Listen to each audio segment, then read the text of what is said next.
క్రీస్తునందు ప్రియమైన సహోదరి సహోదరులారా, మరొక పర్యాయం మీ అందరికీ మన ప్రభువును రక్షకుడైన యేసుక్రీస్తు నామములో శుభములు వందనాలు తెలియపరుస్తూ ఈ దినము జరుగుతున్న శిలువ ధ్యాన ఉపవాస కూడికలకు మిమ్మల్ని అందరినీ ప్రేమతోటి ఆహ్వానిస్తూ ప్రార్థించుకొని నేటి ఈ శిలువ ధ్యాన ఉపవాసపు కూడికను ప్రారంభించుకుందాం. ప్రార్థన. ప్రేమ కలిగిన తండ్రి, కృప కలిగినటువంటి దేవ, స్తుతులకు పాత్రుడా, స్తోత్రార్హుడా, స్తుతుల సింహాసనాసీనుడా, నిత్యము పరమందు దూతులతోటి పరిశుద్ధుడు పరిశుద్ధుడు పరిశుద్ధులని గాన ప్రతిగానాలతో స్తుతింపబడుతున్న మా ప్రియ పరలోకపు తండ్రి, ఇది ఈ సాయంకాలపు వేళలో మీ కుమారుడు మా రక్షకుడైన యేసుక్రీస్తు జీవం కలిగినటువంటి నామంలో కృతజ్ఞతలు స్తుతులు స్తోత్రములు చెల్లిస్తున్నాము తండ్రి. ఇదిగో మీరు మమ్మల్ని ప్రేమించి కుమారుడుగా రక్షకుడుగా యేసుక్రీస్తు ప్రభువలే భూమి మీదకు వచ్చి మా అందరి కొరకు కలవరసుల్లోని మీ ప్రశస్తమైన రక్తమును చిందించి అందులో మా పాపములను అపరాధములను కడిగి మమ్మల్ని శుద్ధీకరించి పరిశుద్ధులుగా చేసినందుకై మీకు స్తోత్రములు చెల్లిస్తున్నాము తండ్రి. మీ కుమారుని మరణంలో నుండి జీవంలోనికి పరమకు తీసుకుని వెళ్ళి భూమి మీద ప్రభువు మేము అనాథముగా ఉండకూడదని పరిశుద్ధాత్మ దేవుడిగా మా మధ్యన ఉంటూ మమ్మల్ని పోషిస్తూ కాపాడుతూ సంరక్షిస్తూ మీ కృపలో భద్రపరుస్తూ మమ్మల్ని జీవింపజేసినందుకై మీకు వందనాలు స్తోత్రములు స్తుతులు చెల్లిస్తూ ఉన్నాం. ఈ దినమున సజీవులుగా ఉంచి సర్వశక్తి కలిగినటువంటి మిమ్మల్ని సన్నిధించేటువంటి మహా గొప్ప భాగ్యము మీరు మాకు ఇచ్చినందుకై స్తోత్రములు స్తుతులు చెల్లిస్తూ ఉన్నారు. దినమున ప్రభువా చేయించిన ప్రియులను మీరు దీవించండి, ఆశీర్వదించండి. విదాసాలు మీ పక్షం నిలబడుతూ ఉండగా మీ ఆత్మతో నింపండి, పరిశుద్ధాత్మ శక్తిని ఆవరింప చేయండి. మా అందరి ఆధ్యాత్మిక జీవితములకు అవసరమైన నీ మాటలను మాకు వివరించమని మరొకసారి రావాల్సినటువంటి వారిని కూడా సకాలంలో నడిపించండి. ఈ ఆరాధనంతా తండ్రి ఆఖరి వరకు మీ నామమై మంతంగా మీరే జరిగించండి. మమ్మల్ని మీ చేతికి అప్పగించుకుంటూ త్వరలో రానున్న మీ కుమారుడు మా రక్షకుడైన యేసుక్రీస్తు జీవం కలిగిన నామంలో స్తుతించి ప్రార్థిస్తున్నాము ప్రియ పరలోకపు తండ్రి. ఆమేన్.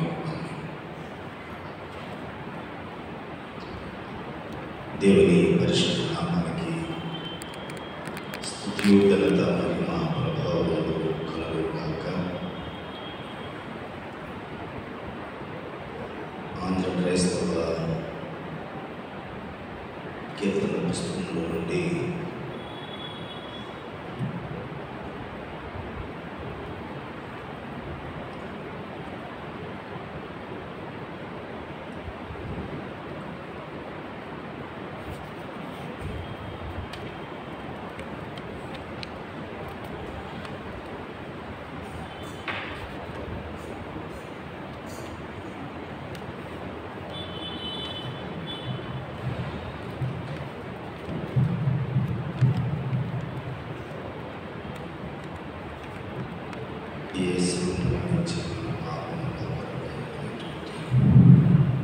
కీర్తన పాడదాం.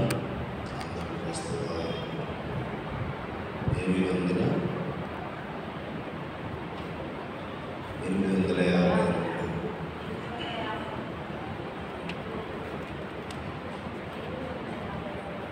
850 కీర్తన పాడుతూ ప్రభు నామాన్ని స్తుతిద్దాం. ఆంధ్ర క్రైస్తవ కీర్తన పుస్తకంలో నుంచి 850. మనకై మరణించే మన పాపముల కొరకే నిత్య జీవముని చుట్టకే సత్యుండు సజీవుడాయే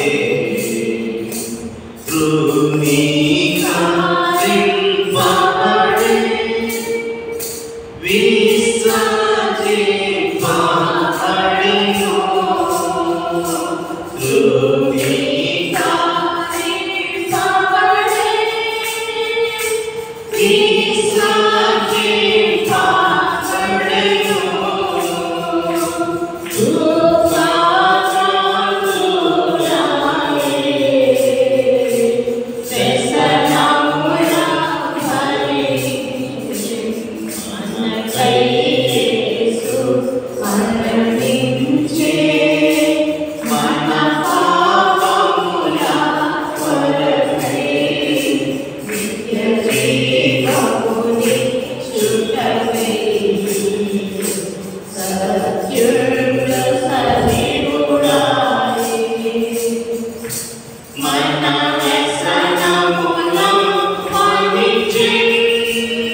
Mana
నా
నేటి దినముకై ఏర్పాటు చేయబడిన పరిశుద్ధ లేఖన భాగాలను చదువుకున్నామండి.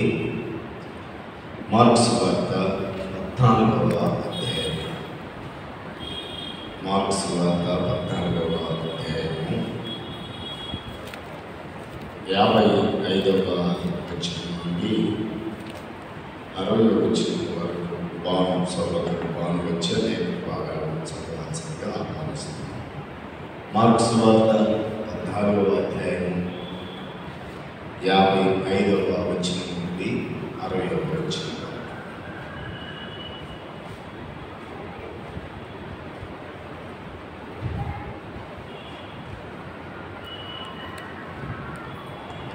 నేటి శిలువ ఆరాధనలకు ఏర్పాటు చేయబడింది. పరిశుద్ధ గ్రంథం నుంచి మార్క్స్ వార్త 14వ అధ్యాయము 55 నుంచి 64.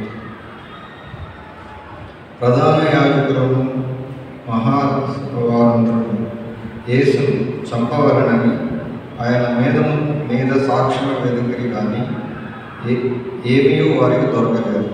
అనేకులు ఆయన మీద అబద్ధ సాక్ష్యం పలికినను వారి సాక్ష్యంలో ఒకదానికొకటి సరిపడలేదు. అప్పుడు కొందరు లేచి చేతి పని అయిన ఈ దేవాలయం పడగొట్టి 3 దినములలో చేతి పని కానీ మరి ఒక దేవాలయమును నేను కట్టుదునని వీడు చెప్పుచుండగా వింటిమని ఆయన మీద అబద్ధ సాక్ష్యం చెప్పింది. కానీ అలాగైనను వారి సాక్ష్యము సరిపడలేదు. ప్రధాన యాజకుడు వారి మధ్యను లేచి నిలిచి, ఉత్తరమేమి చెప్పవా? వీరు నీ మీద పలుకుతున్న సాక్ష్యమేమని యేసును అడిగారు. అయితే ఆయన ఉత్తరమేమి చెప్పక ఊరకుండెను. తిరిగి ప్రధాన యాజకుడు, పరమాత్మను కుమారుడవై క్రీస్తువు నీవేనా అని ఆయనను అడుగగా, యేసు అవును నేనే, మీరు మనుష్య కుమారుడు సర్వశక్తిమంతుణ్ణి కుడిపార్శ్వమున కూర్చుని ఉండుట ఆకాశ మేఘారుడై వచ్చుటయు చూచెదరని చెప్పాను. ప్రధాన యాజకుడు తన వస్త్రములు చింపుకొని, మనము ఇక సాక్షులతో పనినేమి? ఈ దేవదూషణ మీరు విన్నారు కారా? మీరేమి తోచుచున్నదని అడగగా వారందరూ మరణమునకు పాత్రుడని ఆయన మీద నేరస్థాపన చేసి దేవుడు తన పరిశుద్ధులను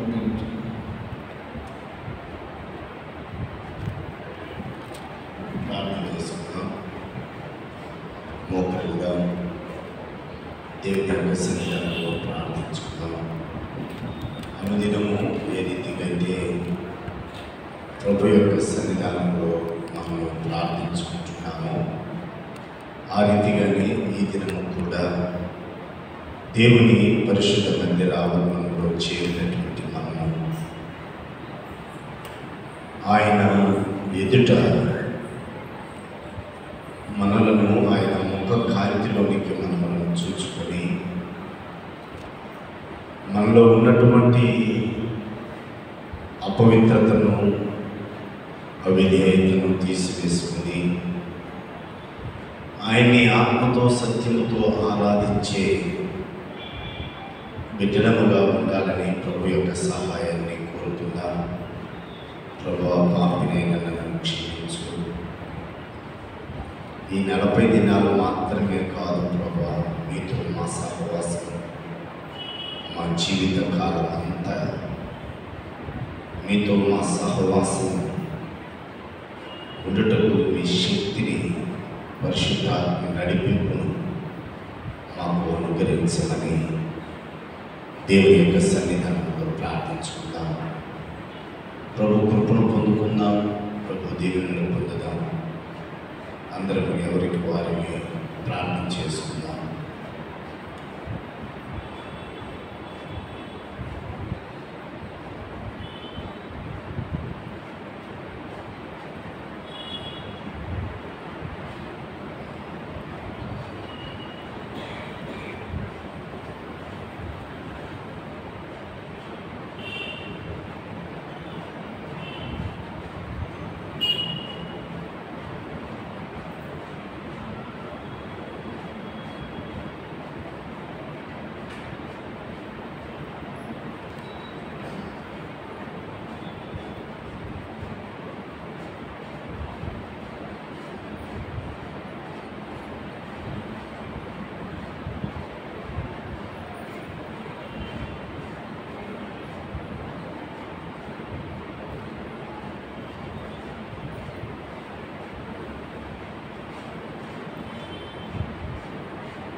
ప్రార్థన చేసుకుందాం. ఈ సమయంలో తన దీనదాసులను జీవం కలిగిన మాటలను వివరించడానికి నిలబడుతూ ఉండగా పరిశుద్ధాత్మ దేవుడు తనను పరిశుద్ధాత్మ దేవుడు అందుకొని ఆయన శక్తి ద్వారా మనతో మాట్లాడాలన్న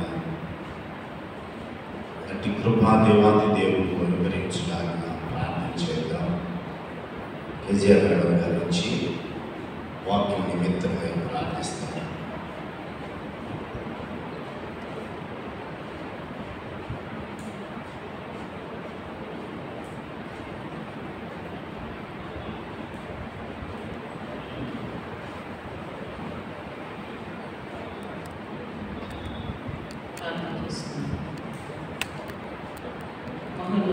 మహాపరిశుద్ధ ప్రేమ నమ్మకమైన తండ్రి, నీ పరిశుద్ధ పాదములకు వేలాది వందనాలు స్తుతులు స్తోత్రాలు చెల్లిస్తున్నాను.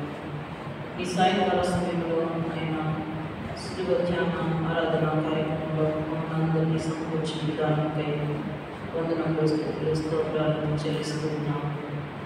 దేవా, మా తండ్రి, పాపులమైనటువంటి మా కోసం ఆయన ఈ లోకంలోనికి మనుష్య అవతారంలో వచ్చి ప్రభా, ఆ శిలువలో మా పాపం నిమిత్తము ఆయన మీరు కాచిన రక్తమును బట్టి మీకు వందనాలు స్తుతులు స్తోత్రాలు చెల్లిస్తున్నాము. నీ ప్రాణాన్ని ఆయన మాకు ఆయన ప్రాణత్యాగం చేసినందుకు కూడా మీకు వందనాలు స్తోత్రాలు చెల్లిస్తున్నాము. ఈ 40 దినాలు కాదు కానీ ప్రభా, మా జీవిత పర్యంతము ప్రభా నేను సిలువలో పొందినటువంటి మరణాన్ని జ్ఞాపకం చేసుకుని నాయన మా తండ్రి నీ కొరకు నాయన మా తండ్రి సాక్షులుగా మేము జీవించడానికి సహాయం దయచేయండి. ఆయన నీకు కృతజ్ఞత కలిగి జీవించడానికి సహాయం దయచేయండి. దేవా మా తండ్రి నీ వాక్యము యొక్క అర్థంలో ప్రభా మా యొక్క ప్రతిబింబాలను మేము చూసుకొని ప్రభా ఎక్కడ మేము తప్పిపోయినటువంటి స్థితి మాలో ఉన్నదో వాటన్నింటినీ సరి చేసుకొని ప్రభా ఈ సన్నిధిలో నైనా కొనసాగడానికి సహాయం దయచేయమని సన్నిధిలో మనం చేస్తూ ఉన్నాము. కృప చూపించండి దేవా. ఆత్మతో సత్యంతో నిన్ను ఆరాధించడానికి కృప దయచేయండి దేవా. మా తండ్రి ఆ యొక్క బ్రతుకులను మేము సరిచూసుకొని ప్రభు అనేకులకు మాదిరికరంగా మా జీవితాలు మేము జీవించడానికి సహాయం దయచేయండి దేవా. మా తండ్రి కొన్ని సారూప్యంలోనికి మేము మార్చబడడానికి సహాయం దయచేయండి. ఈ యొక్క రుణ లక్షణాలన్నింటినీ మేము ధరించుకొని జీవించడానికి సహాయం దయచేయండి. నీవి లోకంలో చూపించినటువంటి మాదిరికరమైనటువంటి జీవితాన్ని అనుసరిస్తూ తగ్గింపు కలిగినటువంటి జీవితాన్ని దేవా మొదటి ప్రేమ కలిగినటువంటి జీవితాన్ని మేము జీవించడానికి సహాయం దయచేయండి. సత్యమును నైనా దైనను నైనా విడిచిపెట్టుకున్న ప్రభా ఈ యొక్క సత్య మార్గంలో నడవడానికి కూడా మాకు సహాయం దయచేయమని సన్నిధిలో అడుగుతున్నాము. ఆ సంఘమంతటిని మీరు జ్ఞాపకం చేసుకోండి. ప్రతి కుటుంబాన్ని ఆశీర్వదించండి. మీ సన్నిధికి వచ్చిన ప్రతి బిడ్డను పేరు పేరు వరుసగా దీవించండి, ఆశీర్వదించండి, అనారోగ్యంలో ఉంటండి. ఈ సన్నిధిలో నిలబడి సమయంలో మీ వాక్యమును ఆయన అందించినటువంటి సహోదరుని మీరు ప్రత్యేకంగా జ్ఞాపకం చేసుకోండి. మీ ఆత్మతో అభిషేకించండి, మీ పరిశుద్ధాత్మ శక్తితో బలపరచండి. ఈ వాక్యము ఏ మాటలు నాయన మా తండ్రి మాకు బోధించవలసినదో అటు మాటలను తన ద్వారా మాకు నాయన వినిపించినటువంటి సన్నిధిలో అడుగుతున్నాము. ఈ సన్నిధిలో స్థిరపరచండి మమ్మల్ని ప్రభావ. మీ వాక్యము ప్రకారం మేమందరం జీవించడం సహాయం దయచేయండి. లోకమాలిన్యం అంటకుండా జీవించడానికి మీరు పరిశుద్ధులు కనుక పరిశుద్ధంగా జీవించడానికి లోకంలో నుంచి ప్రత్యేకించబడిన వారిని జీవించడంలో సహాయం దయచేయండి. ఆరాధనతో మీ సహాయాన్ని మాకు అనుగ్రహించమని యేసుక్రీస్తు పరిశుద్ధ నామములో ప్రార్థిస్తూ ఉన్నాము తండ్రి. ఆమేన్.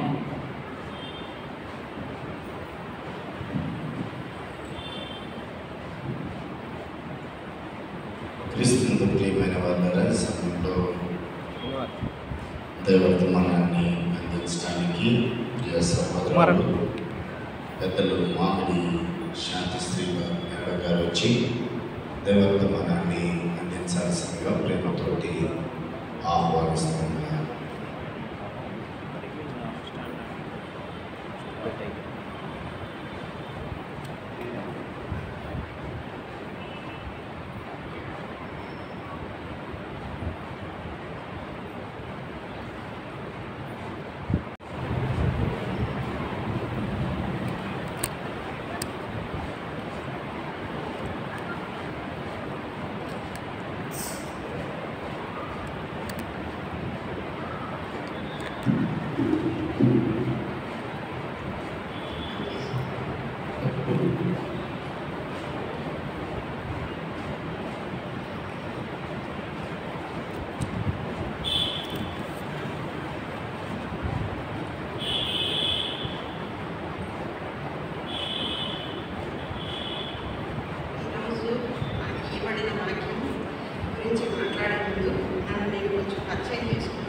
చెప్పడానికి ప్రయత్నం చేద్దామని ఎన్నోసార్లు అనుకున్నాను, చెప్పలేకపోతున్నాను, చెప్పగలనా అని వారిద్దరిని అడిగాను.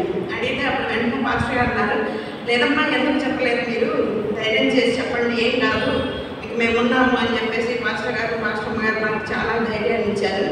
అందుకే ముందు వాళ్ళందరికీ నా వందనాలండి. అలాగే సంఘంలో కూడా సంఘస్థులు కూడా వాళ్ళ వెంటనే సంఘానికి అనురాజ్ గారికి ఫోన్ చేసి మేడం గారు ఇలా చెప్తారంట అనగానే ఆయన సంతోషంగా ఒప్పుకొని నాకు ఈ వాక్యాన్ని ఈ అవకాశాన్ని ఇచ్చారు. అందుకే చాలా చాలా ధన్యవాదాలు తెలియజేస్తున్నాను. నేను ఫస్ట్ టైం చెప్పడం కాబట్టి దయచేసి కొంచెం అర్థం చేసుకుంటానని ఆశపడుతున్నాను. సో ఈరోజు నాకు ఇచ్చిన వాక్యం అంటే నాకు నిజంగా భయమేసింది. ఎందుకంటే అబద్ధ సాక్ష్యాలు అంటే అసలు మన నిజ జీవితంలో ప్రతి క్షణం మనం అబద్ధమాడుతూ ఏదో ఒక సందర్భంలో చిన్నది కానీ పెద్దది కానీ అబద్ధమాడుతానే బ్రతుకుతున్నాం. ఈవెన్ అందరం దాదాపు అందరం కూడా. కాబట్టి దీని గురించి నేను ఏం చెప్పాలి దేవుడా అని కొంత 10 రోజుల నుంచి ఆలోచిస్తూ ఉన్నాను. నాకు తెలిసిన నేను బైబిల్ చదవడం కొంచెం తక్కువే. నేను ఎప్పుడు బైబిల్ చదవాలంటే ఏం చేస్తానంటే కీర్తన గ్రంథం ఒకటి చదువుతాను, అది నాకు ఇష్టం కాబట్టి అదొకటి చదువుతాను. తర్వాత మళ్ళీ ఇంకేమైనా చదవాలి అనిపిస్తే యాకోబు గ్రంథం, ఇంకా బాగా ఇష్టమైన గ్రంథం ఏంటంటే యోనా. ఆ యోనా గ్రంథాన్ని 1-10 సార్లు చదువుతాను. ఎందుకంటే యోనాలాగే కొంచెం బిహేవ్ చేస్తాను నేను కూడా. ఆ ఉద్దేశంతో ఆయన చెప్పినట్టు కొంచెం వినను. తర్వాత మళ్ళీ దేవుడా దేవుడా అని మళ్ళీ దేవుడు కాళ్ళ మీద ఉండదు, ఇలా ఉంటుంది. అందుకనే ఆ యోనా గ్రంథం అంటే నాకు చాలా ఇష్టం. ఇవి తప్ప నేను మిగతా గ్రంథాలు ఏదో చూస్తాను కానీ గట్టిగా చదవాలి. అందువల్ల నేను కొంచెం బైబిల్లో వయసులో పెద్దదాన్నే కానీ బైబిల్లో చాలా చిన్నపిల్లని. కాబట్టి దయచేసి నేను రిఫరెన్స్లు సరిగా ఇవ్వలేకపోవచ్చు. కాబట్టి ఈ రూపోద్ఘాతం చాలా చెప్పాను, దయచేసి అర్థం చేసుకుంటారని నమ్ముతున్నాను. ఓకే, ఈరోజు నాకు ఇచ్చిన వాక్యం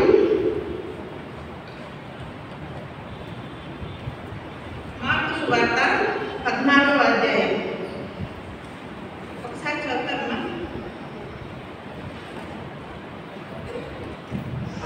ప్రధాన యాజకులను మహాసభ వారందరూ యేసును చంపింపవలెనని ఆయన మీద సాక్ష్యం వెతికిరి కానీ ఏమీ వారికి దొరకలేదు. ఓకే, ఒక్క నిమిషం. ఇప్పుడు అసలు యేసు ప్రభు వారిని వాళ్ళందరూ ఎందుకు చంపాలనుకున్నారు?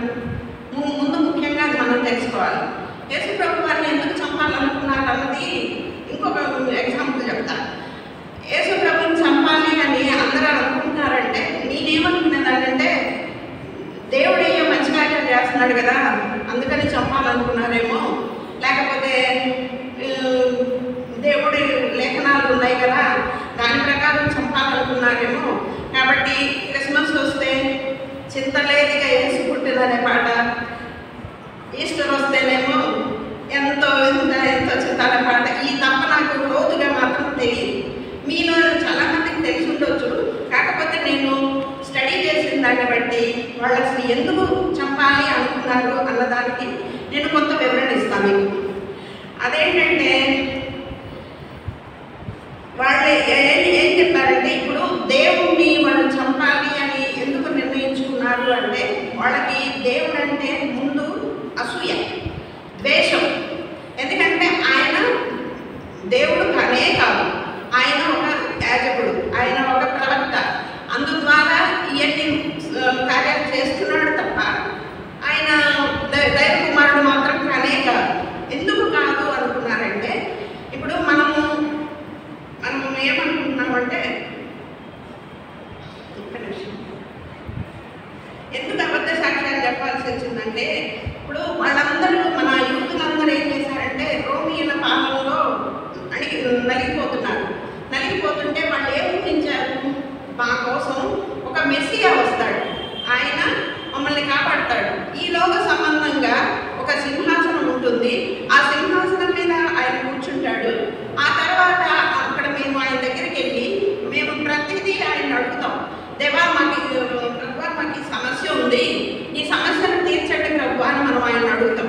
సో అప్పుడు ఆ దేవుడు ఏం చేస్తాడంటే ఇప్పుడు మన రాజును కూర్చున్నట్టు కూర్చొని ఓకే నీ సమస్య ఇదా, దీన్ని నేను తీరుస్తాను ఇలా చెప్పాలి. అలా చేసేవాడు ఇలా పేదరికంలో పుట్టి పేదలతో తిరుగుతా పాపులతో సహవాసం చేస్తా ఉన్నోడు మాకు రాజు కానే కాదు. అలాంటి నిర్ణయానికి వచ్చి వాళ్ళు ఒక కారణం. అందుకని వాళ్ళు ఏంటంటే ఇతను మాకు దేవుడు కాదు, కాబట్టి ఇతన్ని మేమేమాత్రం కూడా నమ్మము, ఇతను మాకు సంబంధం లేని వ్యక్తి అని చెప్పేసి వాళ్ళు అలా అనుకున్నారు. ఇంకా కొంతమంది ఇప్పుడు యూదుల్లో కొంతమంది ఉన్నారు, శాస్త్రులు, పరిసయ్యులు వాళ్ళు ఉన్నారు. వాళ్ళందరూ ఏంటంటే చెదిరిపోయి ఉన్నారు, ఎక్కడ పడితే అక్కడ కొంతమంది చెదిరిపోయి ఉన్నారు. వాళ్ళందరినీ ఏకీకృతం చేయడానికి అని చెప్పేసి రావాల్సిన మెస్సయ్య ఈయన ద్వారా వచ్చి ఈయన వాళ్ళందరినీ ఏకపరచకుండా ఇతను సూచక్రియలు చేస్తూ ఇతను జనాలను బాగు చేస్తూ ఇతను దేవుడు వాక్యాలు చెప్తున్నాడే తప్ప మమ్మల్ని రక్షించడానికి మా కష్టాలను తీర్చడానికి మాత్రమైతే దేవుడు కాదు. ఇది ఒక కారణం. తర్వాత ఏమైందంటే వాళ్ళు మీకు దేవుడు అంటే ఒక్కడే, ముగ్గురు దేవుడు కాదు కదా, మీరు తండ్రి, కుమార, పరిశుద్ధాత్మ ముగ్గురు దేవుడిని పూజిస్తున్నారు, అది ఎంత ఒక్కడే కాదు. దీన్ని ఏమంటారంటే వాళ్ళు దీనికి ఏం పేరు పెట్టారంటే ఏకీకృతవాదం. దీన్ని ఏకీకృతవాదంతో మెస్సయ్య ఒకడే, ఈ మూడు మీరు చెప్తున్నారు కాబట్టి దేవుడు కాదు, అదొకటి చెప్పారు. ఇంకొక కారణం ఏంటంటే ఇప్పుడు యేసు ప్రభు దావీదు కుమారుడు యెరూషలేములో పుడతాడు అని చెప్పారు. దావీదు కుమారుడు యెరూషలేములో పుట్టాడు కదా, కానీ ఆయన నజరేతు వాడు కాబట్టి ఆయన యెరూషలేముకి సంబంధం లేదు. ఆయన ఇంకొకటి ఏంటంటే దావీదు వంశంలో పుడతాడు అని చెప్పారు, కానీ ఆయన దావీదు వంశంలో పుట్టలేదు, పరిశుద్ధాత్మ ద్వారా పుట్టారు. కాబట్టి వీళ్ళు ఏమంటారు, దావీదు వంశంలో పుట్టలేదు కదా, పరిశుద్ధాత్మతో పుట్టాడు కాబట్టి ఈయన మనకు దేవుడు కాదు. ఇలాంటి విపరీత అర్థాలు తీసుకొని లేఖనాలను వాళ్ళు ఇష్టం వచ్చినట్టు మార్చుకొని వాళ్ళు మా దేవుడు కాదు ఈయన అని చెప్పేసి ఒక కంక్లూషన్కి వచ్చేసి వాళ్ళు ఎలాగైనా దేవుడిని చంపాలి, ఇతను మాకు వద్దు, ఇతను పోతే మాకు మెసేజ్ వస్తాడేమో, ఇతన్ని నమ్ముకొని మా దగ్గర ఉన్న ప్రజలందరూ మార్పు పొందుతున్నారు అని చెప్పేసి వాళ్ళల్లో కొందరు ఉంటారు కదా, వాళ్ళు ఇలా చేశారనమాట. సో దీన్ని బట్టి ఈ దేవుడి మీద అబద్ధ సాక్ష్యాలు చెప్పడానికి బయలుదేరారు.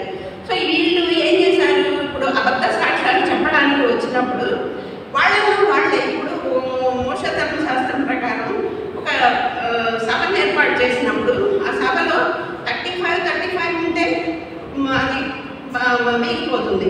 అలాగే 40-30 ఉంటే ఆ 40 మెంబర్స్ మాత్రం యేసును సిలువ వేయాలనో లేకపోతే యేసు నేరస్తులనో చెప్తే అది సక్సెస్ అవుతుంది, లేకపోతే 30% చెప్తే అది మిగిలిపోతుంది. ఇక్కడ ఏం జరిగింది, యేసు ప్రభుని తీసుకెళ్ళినప్పుడు వాళ్ళు ఏం చేశారు, అడిగారు, ఏమయ్యా ఈయన యేసు ప్రభు వారు మంచి పనులు చేయట్లేదు, ఆయన ఎలాగైనా సరే సిలువ వేయండి, ఇదని ఏదో వాళ్ళకి తోచిన అబద్ధాలన్నీ చెప్తున్నారు. కానీ ఏ అబద్ధం కూడా రెండు ఒకటిగా ఉండలేదు. ఎందుకు ఉండలేదు అంటే ఇప్పుడు ఒక విషయం మనం అర్థం చేసుకోవాలి, ఒక యూదులే కాకుండా యూదుల్లో కూడా మన ప్రభువుని ఇష్టపడే వ్యక్తులు ఉన్నారు కాబట్టి ఏది సక్సెస్ కాకుండా పోయింది. సో వీళ్ళు దాన్ని అందుకని ఒకదానికొకటి సరిపోవట్లేదు, వాళ్ళు ఏ అబద్ధం సాక్ష్యం చెప్పినా ఒకదానికొకటి సరిపోవాలి. కాబట్టి దాన్ని ఏం చేశారు వాళ్ళు, లేదు ఇంకా ఏదో ఒకటి చెప్పాలి, ఎలాగైనా సరే ఈయన్ని చంపేయాలి అని చెప్పేసి మళ్ళీ ఆయన దగ్గరికి తీసుకెళ్ళారు. సో ఆయన దగ్గరికి తీసుకెళ్ళినామని ఆయన ఏం చేశాడు, ఇవన్నీ సరిపోవట్లేదు కదా, మరి ఏం చేయాలి, నేనేమి శిక్ష వేయలేదు కదా అని చెప్పేసి ఆయన చెప్పాడు.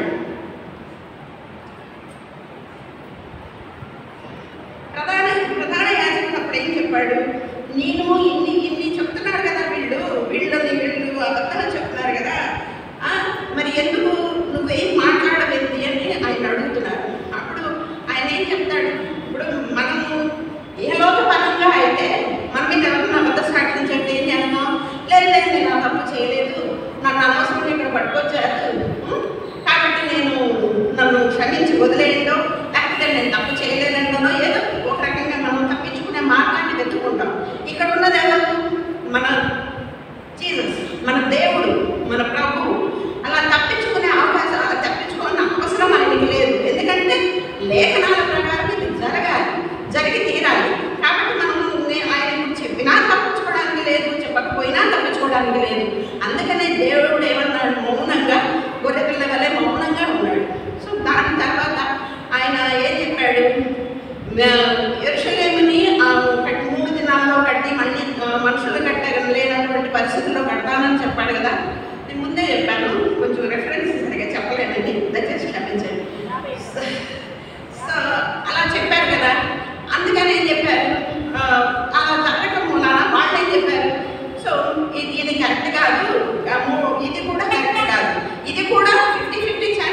సాక్ష్యాలు నిలవవు. ఏదైనా సరే నిజం ఎప్పటికైనా నిలబడుతుంది. కాబట్టి మన జీవితాల్లో నేను ఇప్పుడు మన వైపు మాట్లాడుతున్నాను. సో ఇప్పుడు మనం ఏం చేయాలి అని అంటే, ఇలా అబద్ధ సాక్ష్యాలు చెప్పినందువల్ల మనం ఎంత నష్టపోతామో ఏమవుతామో ఒకసారి మన నిజ జీవితాల్లో తెలుసుకున్నాం. సో ఇప్పుడు ఈయన ఏం చేశాడు, ఇలా అబద్ధాలు చెప్పబట్టే కదా యేసు ప్రభు శిలువ మీదకి ఎక్కాల్సి వచ్చింది, యేసు ప్రభుని అంతలాగా కొట్టాల్సి వచ్చింది, శిక్షించాల్సి వచ్చింది. ఈ అబద్ధాలే చెప్పకపోతే దేవుడు ఎందుకు చనిపోడు కదా. ఒకవేళ లేఖనాలు ఓకే, దాన్ని లేఖనాలు నెరవేరాలి, కానీ మనుషుల విధానంలో వాళ్ళు ఎంతగా దేవుణ్ణి హింస పెట్టారు, ఎంతగా దేవుణ్ణి బాధ పెట్టారు, ఇలాంటి జరుగుతుందని తెలిసి కూడా మానవ రూపంలో ఉన్న దేవుడు కాబట్టి వెళ్ళి ఏమడిగాడు, దేవా నీ చిత్తమైతే ఈ గిన్నె నా నుండి తొలగించమన్నాడు. చూడండి ఎంత బాధాకరమైన విషయమో. మనమైతే ఏం చేస్తాము, దేవుడు పొందుకుంటాము, లేకపోతే ఏ రాజకీయ నాయకుడి దగ్గరికి వెళ్తాం, లేకపోతే వాళ్ళ దగ్గరికి వీళ్ళ దగ్గరికి వెళ్ళి నన్ను కాపాడండి అని అడుగుతాం. కానీ ఆయన అలా చేయకుండా మౌనంగా ఉన్నాడు కదా. అలా జరుగుతుంది. ఎందుకని ఇప్పుడు యోహాను సువార్త 33:22 ఒకసారి చెప్పాము చూడమ్మా. యోహాను సువార్త 33:22 చెప్పినట్టు. యోహాను సువార్త 33:22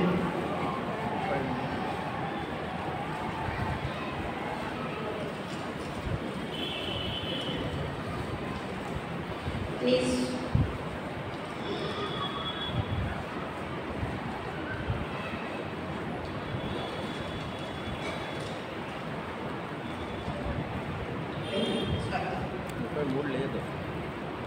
ఏషయా 33:22 సారీ,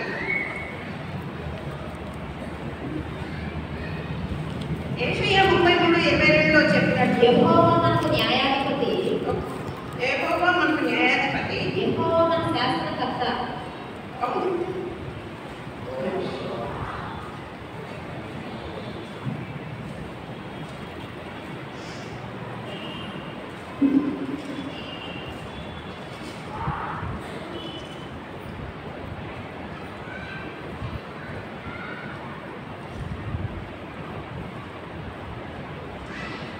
ఇక్కడ ఇప్పుడు మనం ఏమనుకున్నామంటే యెహోవా మనకు న్యాయాధిపతి, ఆయన మనకు శాసనకర్త. కాబట్టి ఈ వాక్యం ద్వారా మనము లేఖనాల ప్రకారము ఆయన మనకి న్యాయంగా ఉంటాడు, న్యాయాన్ని తీరుస్తాడు. ఈ వాక్యాన్ని వాళ్ళు పక్కకి తప్పించి ఈయన దేవుడే కాదు అని చెప్పేసి వాళ్ళు చెప్పడం జరిగింది. ఇంకోటి ఏంటంటే, వీళ్ళు చెప్పాను కదా, త్రిత్వ సిద్ధాంతాన్ని బాగా నమ్మలేదు. త్రిత్వ సిద్ధాంతం వాళ్ళకి నచ్చలేదు. సో దాని తర్వాత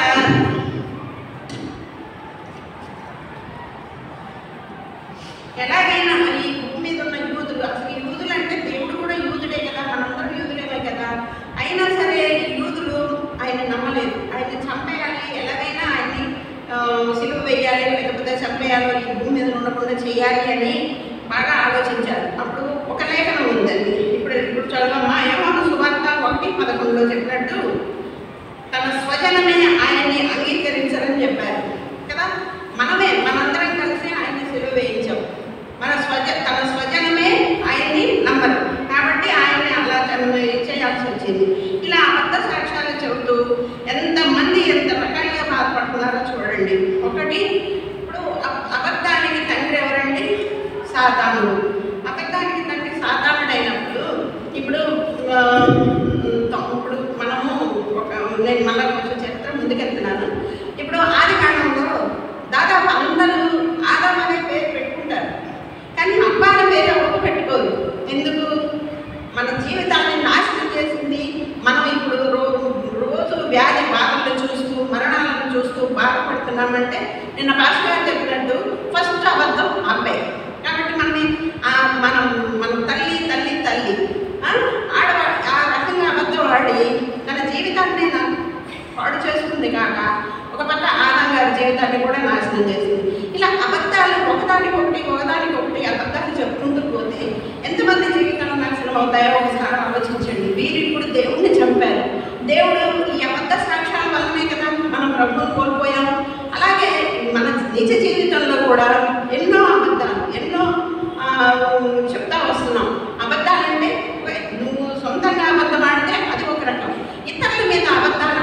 కొన్ని జీవితాలు నాశనం అయిపోవచ్చు, కొన్ని జీవితాలు పాడైపోవచ్చు, లేదా జైలు పాలవచ్చు, లేకపోతే చనిపోవచ్చు. ఇలాంటివి జరుగుతాయి. మనం ఏంటంటే మన నిత్య జీవితంలో మనం అస్సలు అబద్ధాలు ఆడకుండా ఉండటానికే ప్రయత్నం. ఒకవేళ అబద్ధాలు ఆడాల్సి వస్తే ఎదుటి వ్యక్తి గురించి మనమైతే ఎప్పుడు తప్పుడు సాక్ష్యం పలకొద్దు.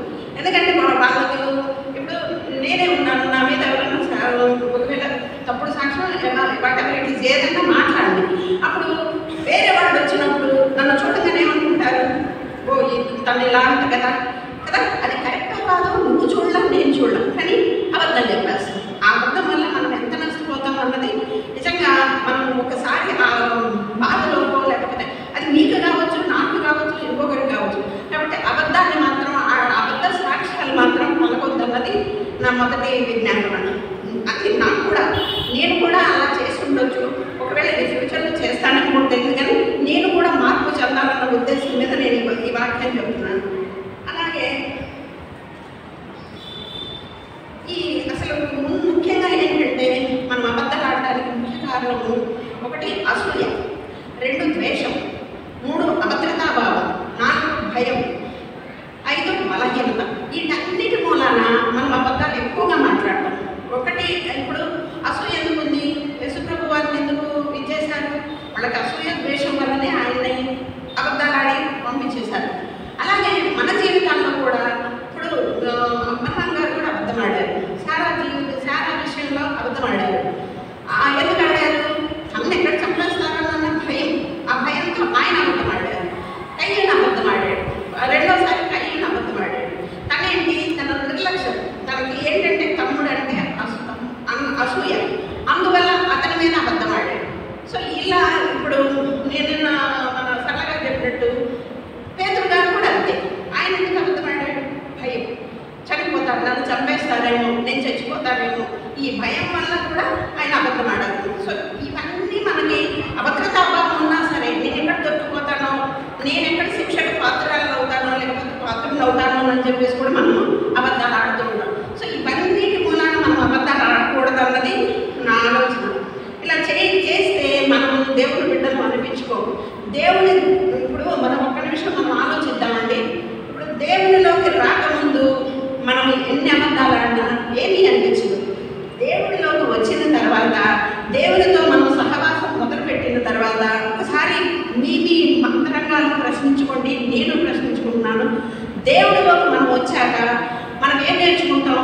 ఇప్పుడు మీరు ఒక అబద్ధం ఆడతారు, లేదా నేను ఒక అబద్ధం ఆడతాను. లోపల సంఘర్షణ ఉంటుంది. అయ్యో నేను అబద్ధం ఆడేనే, ఇలా చేయకుండా ఉండాల్సింది అని ఒక మనసు చెప్తుంటుంది. రెండో మనసు ఏముంటుంది? అబ్బా ఏం కాదులే కానిద్దు. ఈ సంఘర్షణ అన్నది ఎప్పుడైతే నీలో స్టార్ట్ అవుతుందో అప్పుడు నువ్వు ఖచ్చితంగా మారు మనసు పొందడానికి సిద్ధంగా ఉన్నావు అన్న ఫీలింగ్ నాకు. మరి అది తప్పైతే క్షమించండి, కానీ నేనైతే అలా అనుకుంటున్నాను. ఎందుకంటే ఇప్పుడు మనకి సంఘర్షించినప్పుడు ఈ దేవుడిలో లేనప్పుడు మనం 1000 అబద్ధాలు ఆడతాం, 100 అబద్ధాలు ఆడతాం. దాని గురించి కూడా మనం ఆలోచించాం. జరిగిపోయింది కదా, పోను అలా వదిలేస్తాం. కానీ ఇప్పుడు మనం దేవునిలోకి వచ్చిన తర్వాత, దేవుని ముందు మనం నిలబడ్డప్పుడు, దేవుని ద్వారా మన ఆలోచనలు దేవుని ద్వారా జరుగుతున్నప్పుడు మనం ఏం ఆలోచిస్తామంటే, అయ్యో ఇలా చేయకుండాల్సింది కదా, అనవసరంగా చెప్పానే. నేను అనుకోవడం ఇప్పుడు కూడా ఆ యూట్యూబ్లో కూడా చాలామంది ఇలానే ఫీల్ అయి ఉంటారు. దేవుడికి చనిపోయిన తర్వాత, నష్టం జరిగిన తర్వాత మనము ఎన్ని మాటలు అనుకున్నా ఉపయోగం లేదు కదా. ఇది నా ఆలోచన. కాబట్టి మనం ఏంటంటే సాధ్యమైనంత వరకు ఇతరులని ఇబ్బంది పెట్టే పరిస్థితులు మాత్రం మనం తేకుండా ఉంటే బాగుంటుంది అన్నది నా ఆలోచన. దాని గురించి ఈ వాక్యం ద్వారానే మీకు చెప్తున్నాను. ఈ వాక్యాల్లో ఉన్నదే నేను చెప్తున్నాను, కల్పించి అయితే చెప్పట్లేదు. ఒకటి ఇంకా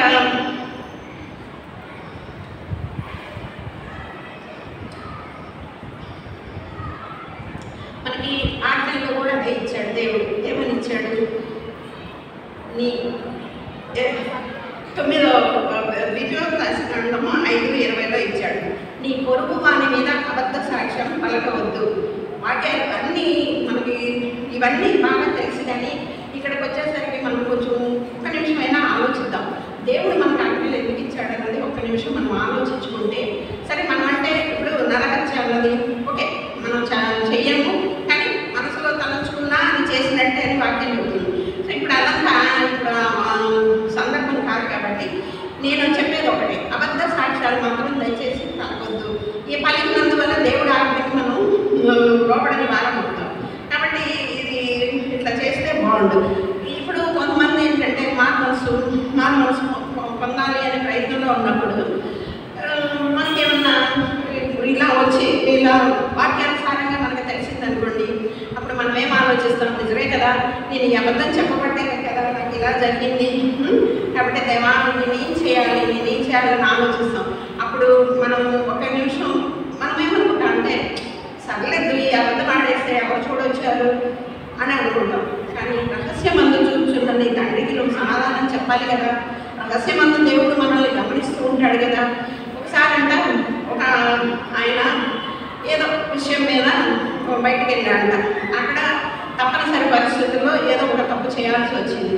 ఏ తప్పన్నా కానీ దేవుడికి ఇష్టం లేని పని చేసినప్పుడు అతను ఏం చేశాడంటే, అమ్మయ్య తప్పు జరిగిపోయింది కదా, ఇంకేముంది ఏమైంది అని చెప్పేసి హ్యాపీగా ఇంటికి వచ్చేసి ఉన్నాడు.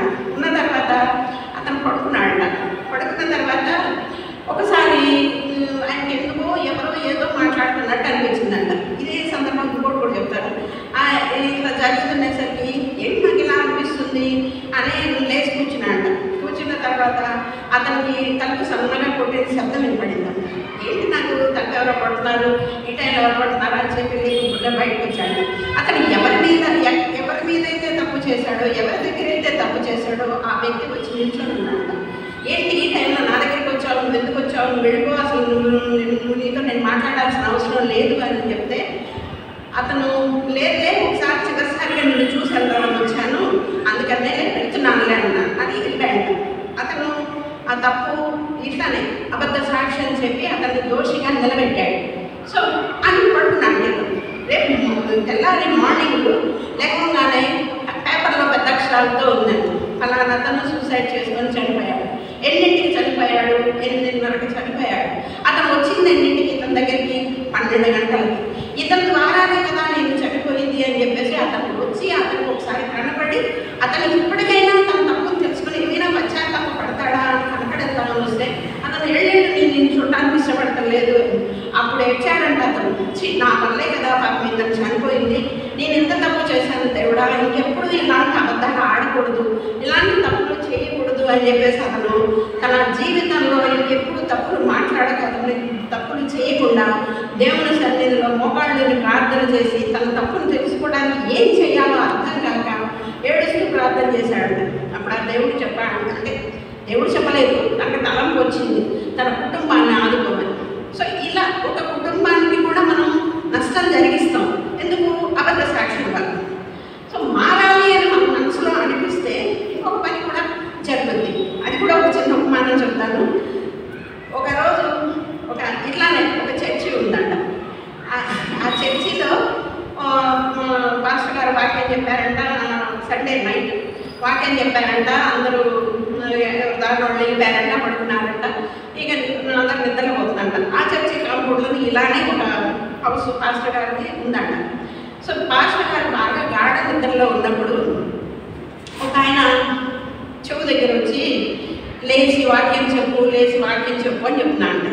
చెప్తా ఉండేసరికి అతను ఏం చేశాడు, పాస్టర్ గారు ఏం చేశారు, ఈ టైంలో ఏంటి నాకు ఇలా అనిపిస్తుంది, నాకు కళ వచ్చిందేమో, నేను ఆ ఫీలింగ్లోనే ఉన్నాను కదా, దేవుని వాక్యం చెప్పి వచ్చాను కదా, అలానే ఫీలింగ్ ఉందిలే అని చెప్పేసి ఆయన మళ్ళీ పడుకుంటే మళ్ళీ అదే సన్నగా లేచి వెళ్ళి వాక్యం చెప్పండి.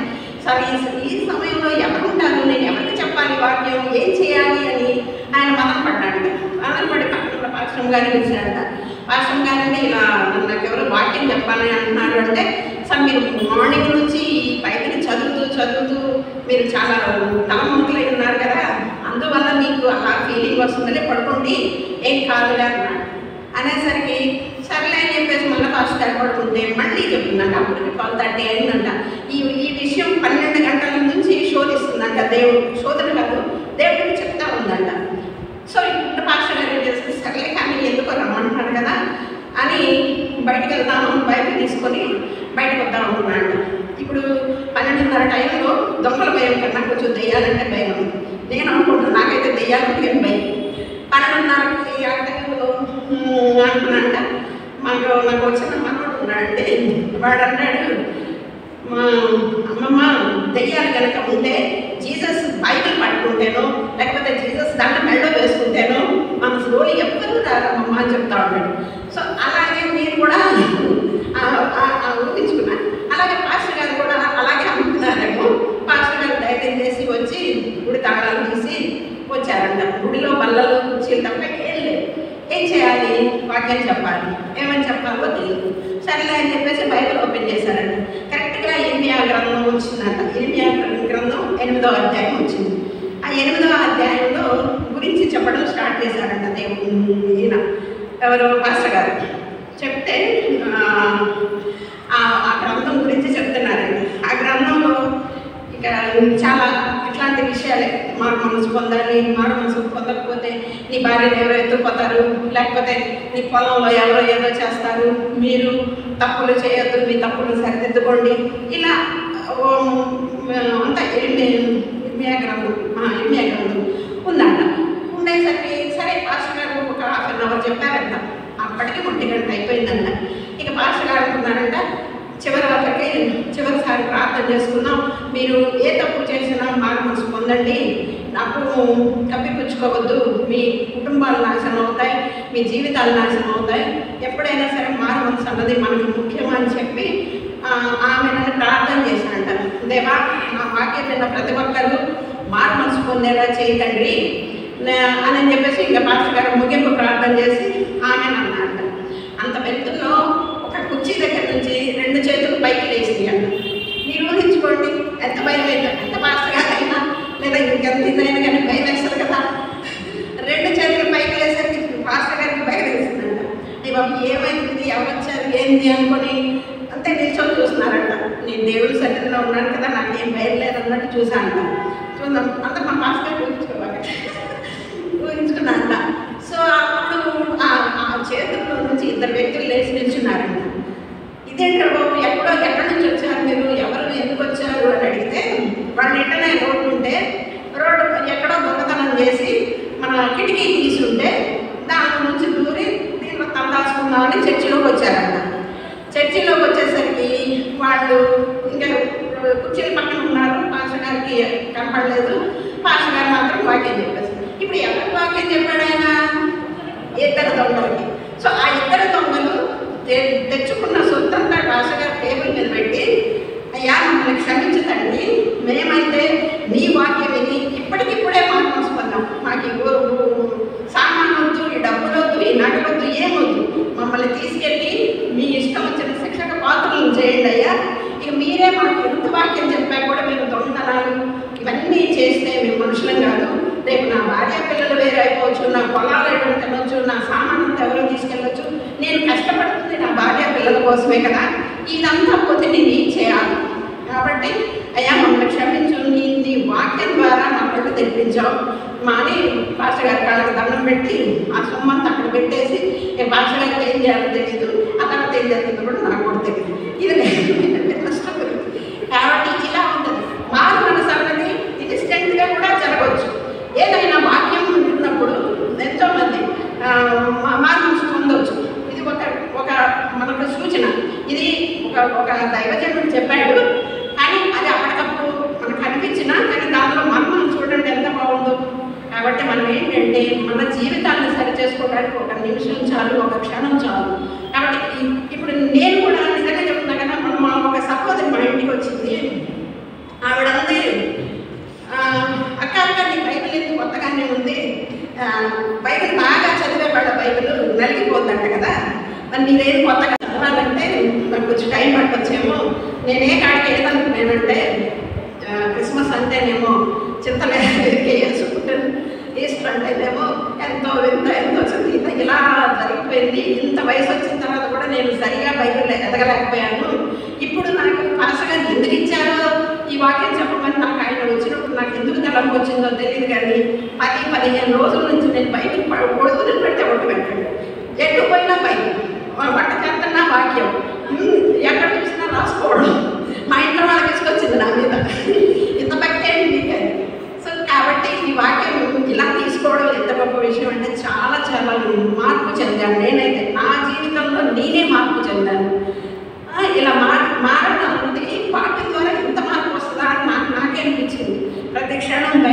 ప్రతి క్షణం దేవునితో అని పడుకుంటే నిద్రవస్తే దేవుడు ఏదో వచ్చి చెప్తున్నట్టు అది ఆలాపన ఉండొచ్చు.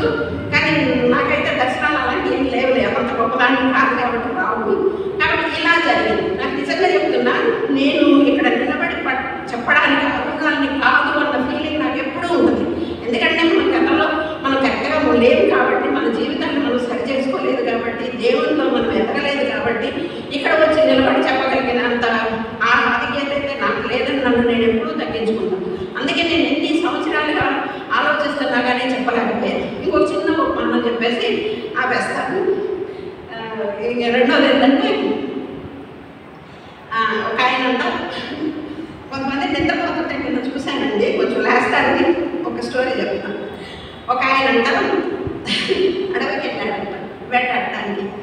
అన్నీ బాగా ఒక లైటరు, ఒక కత్తి తీసుకొని వెళ్ళాడంట. వెళ్ళిన తర్వాత అక్కడ ఏం చేశాడు, వేటాడటం మొదలు పెట్టాడంట. అలా అలా పోతూ పోతూ పోతూ మధ్య అడవి దాకా వెళ్ళాడంట. వెళ్ళిన తర్వాత ఆ మధ్య అడవిలోకి వెళ్ళాక ఉండి అంటే అడవిలో ఎప్పుడు పడితే అప్పుడు వర్షాలు వస్తుంటాయి, ఎప్పుడు పడితే అప్పుడు గాలు వస్తుంది, ఇలా జరుగుతుంటుందండి. సో దాన్ని బట్టి అతను ఏం చేశాడు, అడవిలోకి పోయిన తర్వాత మధ్య అడవిలోకి పోయిన తర్వాత బాగా గాలి వర్షం వచ్చిందండి. వచ్చేసరికి ఆయనకి భయం వేసిందంటే, బాబు ఏంటి అంటే అప్పుడప్పుడే చెట్లు మీద పడుతున్నాయంట. అవన్నీ ఆయన వేటాడాలనుకున్న పక్షులు, మృగాలు అన్నీ ఎక్కడికక్కడ దాక్కున్నాయంట.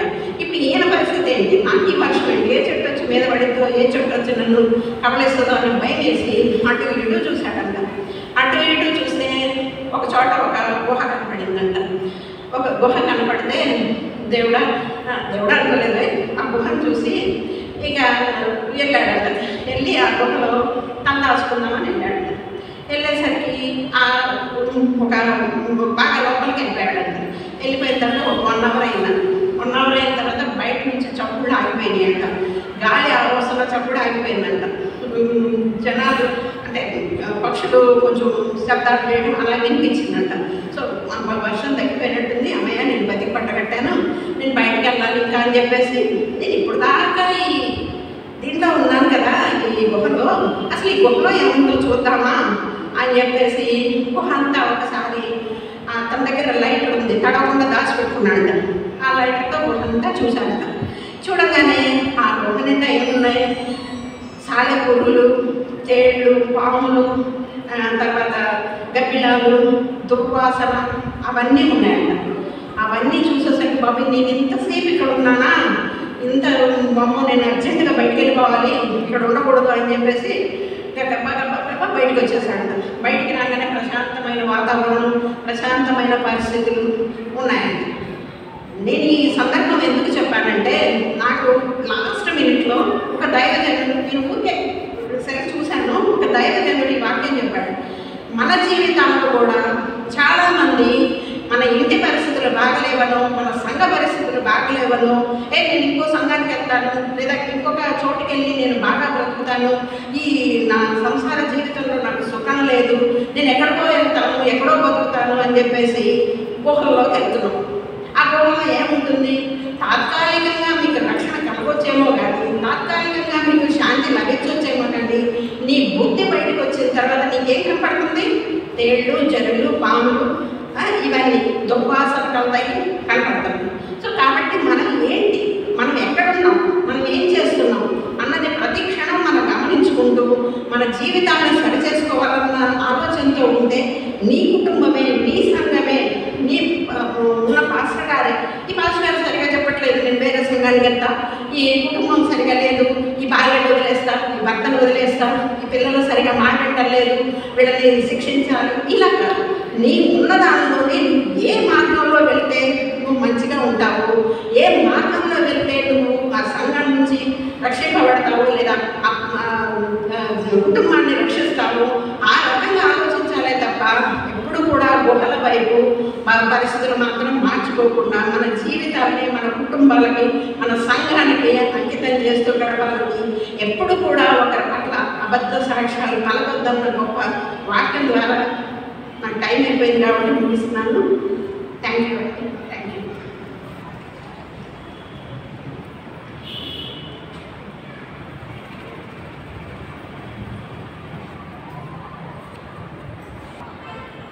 ఆ తర్వాత మాస్టర్ ఏం చేశాడు వస్తే మీకు అర్థం కాలేదు కదా. నేనైతే సుందరం బోట కట్టుకుని ఇంటికి పోతాను. బాగుంది, మంచిది. చాలా సాదృశ్యాలతోటి చక్కగా దేవుని వాక్యం అందించిన తన దేవుని దాసులను దేవుడు దీవించి ఆశీర్వదించుకున్నాక సమయంలో ప్రకటన కింద చరణాన్ని పాడుతూ ప్రభు నామాన్ని పాడతాం.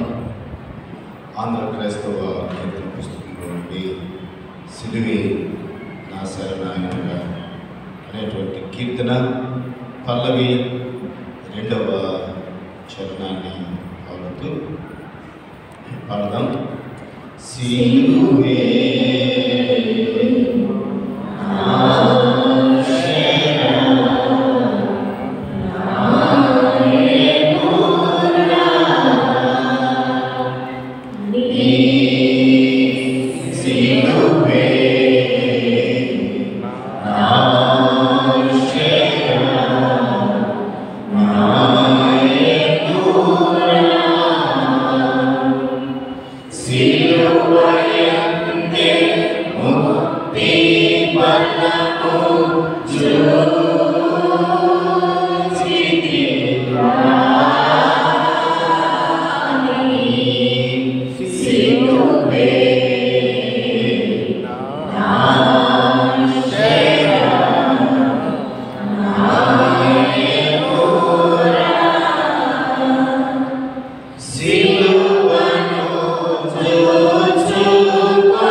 దినమున మరొకసారి 10 నిమిషాలు పరిశుద్ధ మంత్రములో మిమ్మల్ని స్తుతించేటువంటి భాగ్యం ఇచ్చినందుకై కృతజ్ఞతలు చెల్లిస్తూ చేరొచ్చిన ప్రతినిధులందరినీ దీవించండి. మళ్ళా తిరిగి వారి వారి గృహాలకు వెళ్తుండగా క్షేమము దయచేయండి. నీ చిత్తమైతే నేను ఆకటాల్సినైతే మరొక దినాన ఈ రీతిగా చేరి మిమ్మల్ని స్తుతించే వరకు మీ కాపుదల ఉంచమని మీ పక్షం నిలబడి దైవత్వాన్ని అందించిన మీ దేని అవసరాలను కుటుంబాన్ని మీ కృపలో జ్ఞాపకం చేసి మీ యొక్క సన్నిధిని వారికి తోడుగా వచ్చి నడిపింపచేయండి. చేరుచులందరినీ కూడా దీవించు. యేసు నామములో ప్రార్థిస్తున్నాము తండ్రి, ఆమేన్. పరలోకమందున్న మా తండ్రి, నీ నామము పరిశుద్ధపరచబడును గాక, నీ రాజ్యము వచ్చును గాక, నీ చిత్తము పరలోకమందు నెరవేరును. మాకు కావలసిన ఆహారం మాకు దయచేయండి. మా మనసులను క్షమించిన ప్రకారం క్షమించు. మమ్మల్ని శోధనలోకి తప్పించు. ఎందుకంటే రాజ్యము బలము మహిమ నిరంతరము నీవై ఉన్నావు. ఆమేన్. మన పరమ తండ్రి అయినటువంటి దేవుని యొక్క ప్రేమ, కుమారుడు రక్షకుడైన యేసుక్రీస్తు ప్రభువారి పరిశుద్ధాత్మ దేవుని యొక్క అన్యోన్య సహవాసము సన్నిధి కాపాడు చేరొచ్చిన మన ಎಲ್ಲరి మీదను ముఖ్యంగా దైవత్వాన్ని అందించిన దీనదాసులను సకల పరిశుద్ధులు సదాకాలంతో లేని ఆశీర్వదించి దీవించును గాక. ఆమేన్. ఆశీర్వాదం